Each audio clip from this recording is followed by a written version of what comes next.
Ladies and gentlemen, welcome to part two of my farmhouse dining room makeover.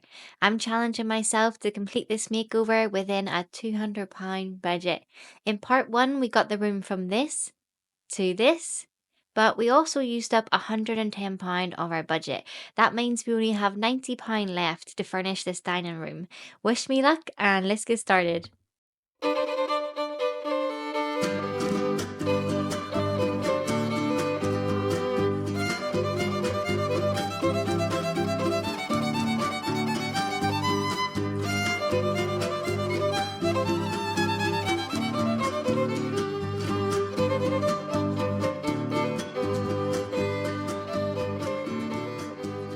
So, with only £90 left in the budget, I knew I was going to have to manifest my little heart out if I was going to find a table and chairs for this dining room.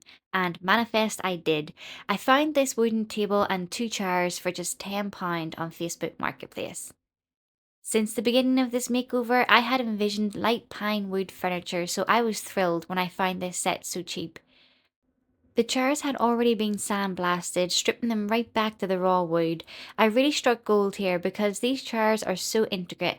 For me to sand them manually would have taken forever, and I seriously doubt I could have got such a smooth finish. So being able to buy them already stripped at just £10 was such a bargain. For the table, I planned to strip back the varnish, bringing the tabletop back to its natural wood colour, and then painting the pedestal stand matte black.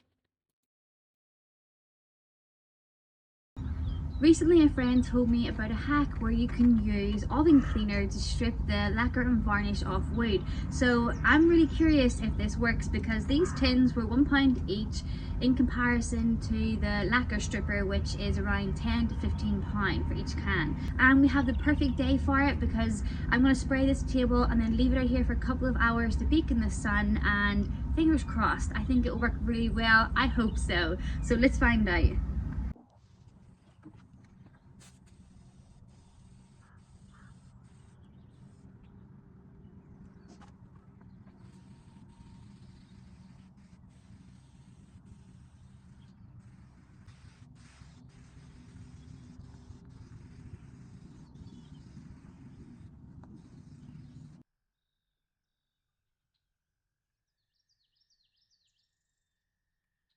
I had intended to leave the oven cleaner for a couple of hours, but you know how life can be sometimes, and I didn't get back to the table for a whole week.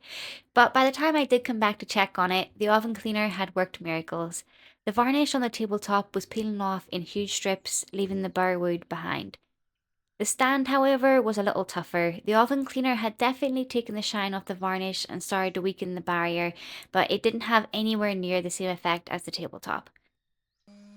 I used a little hand sander to take off the remaining varnish. I bought this sander specifically for this project. It cost £36 on Amazon, and honestly I didn't have high hopes for it because it was so cheap. But I was actually really impressed with it. Even on curved surfaces, which it's not designed for, it still did a really great job. So everything was going to plan, and I was halfway through sanding the table base when someone very kindly gave me another dining table and four chairs. Now I was torn. I had already sanded most of the first table, which by the way I really enjoyed doing, and it was starting to take shape, but the second table was much bigger, and the previous owners had already sanded the tabletop, revealing its very light wood colour, which I just loved. So, despite already putting in the time to sand the first table, I decided to swap out the tables and go with the bigger lightwood table. I still planned to paint the table base matte black, so I needed to sand away the varnish first.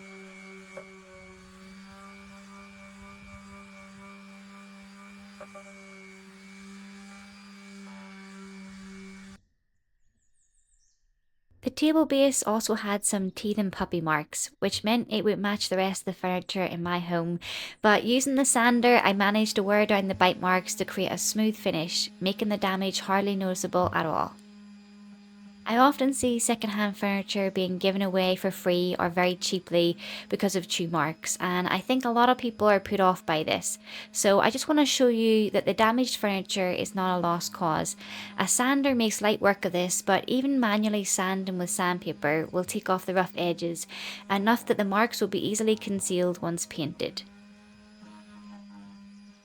So, if you're working with a tight budget, be open minded when you come across damaged furniture. It could be the hidden gem you were hoping for all along. Now that the table base was sanded and the surface was rough enough for the paint to adhere to, I got to work painting it matte black. I got lucky and found this paint on sale in B&M for just £6, but there was only one tin left, so I had my fingers crossed that there would be enough paint at least for the table base. I had planned to paint two of the chairs black as well, but I figured I would need to buy more paint for those. I used a mini foam roller to apply the paint. This will help you get a smooth finish once the paint dries. It's also a lot quicker than painting with a brush.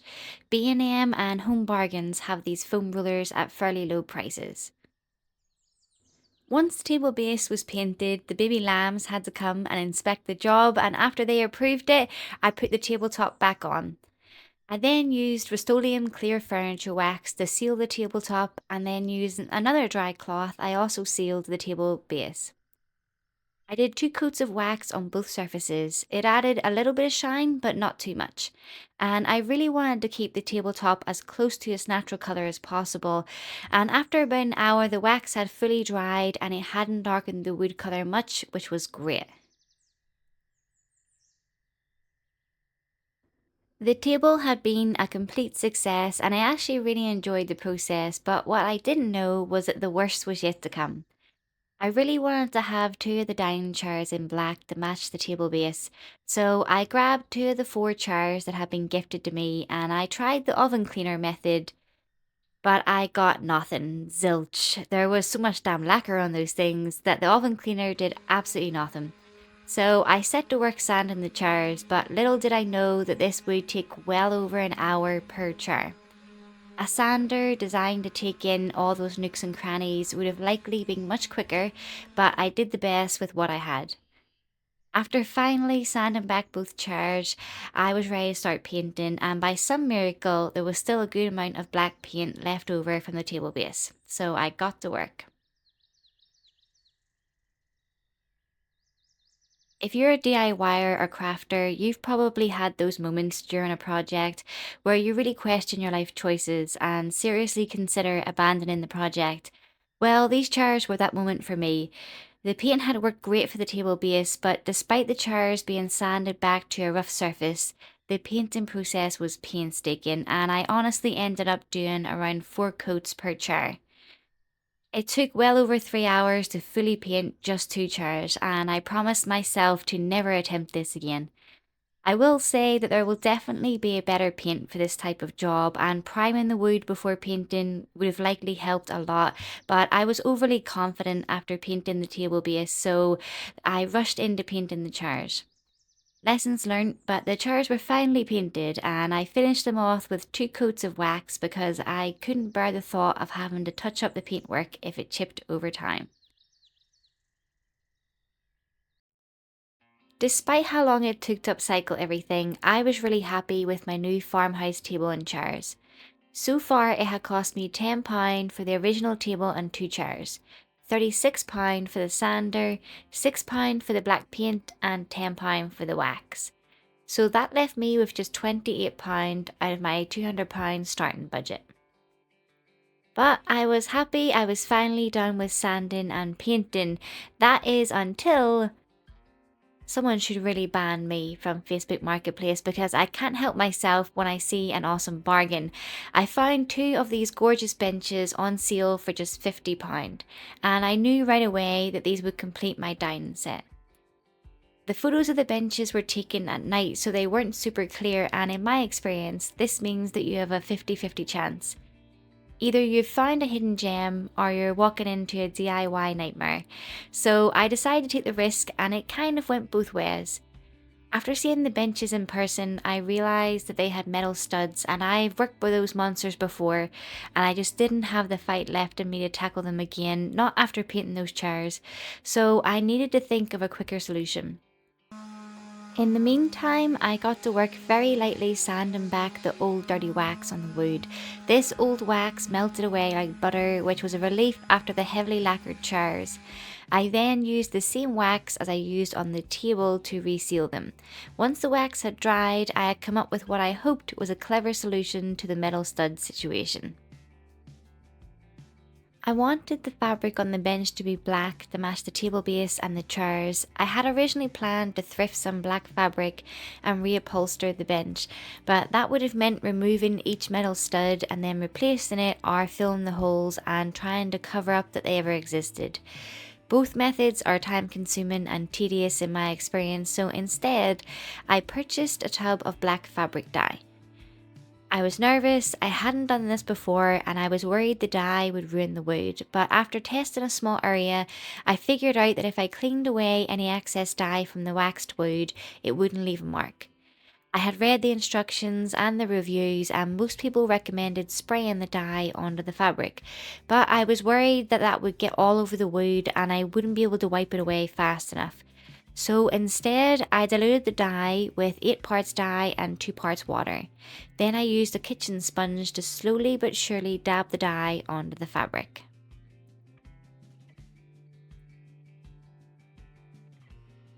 This was the bench after 1 coat of dye, and this is it after 2 coats. I was really impressed with how well the dye took to the fabric, considering it's deeply textured and quite a rough fabric, and it's filled with padding, so I was really happy with how quickly it turned black. In direct sunlight, there is still a soft red hint to it, so a 3rd coat is on my to-do list. After the dye had dried fully, on first touch it felt a little stiff, but after sitting on it and brushing over the fabric with my hands, it returned back to its normal texture. Dyeing the fabric rather than reupholstering was definitely much easier and faster for me, and it was relatively mess free, which I was really happy about.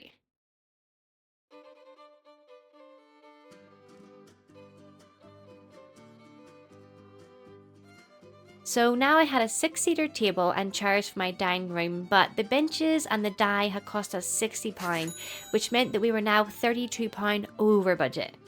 The room still felt a little bit bare, but there was no money left to buy any additional furniture, so I did what I always do in these situations. I shopped around my own home. Last year, I scored this gorgeous check armchair completely for free from a lovely couple in Carrickfergus.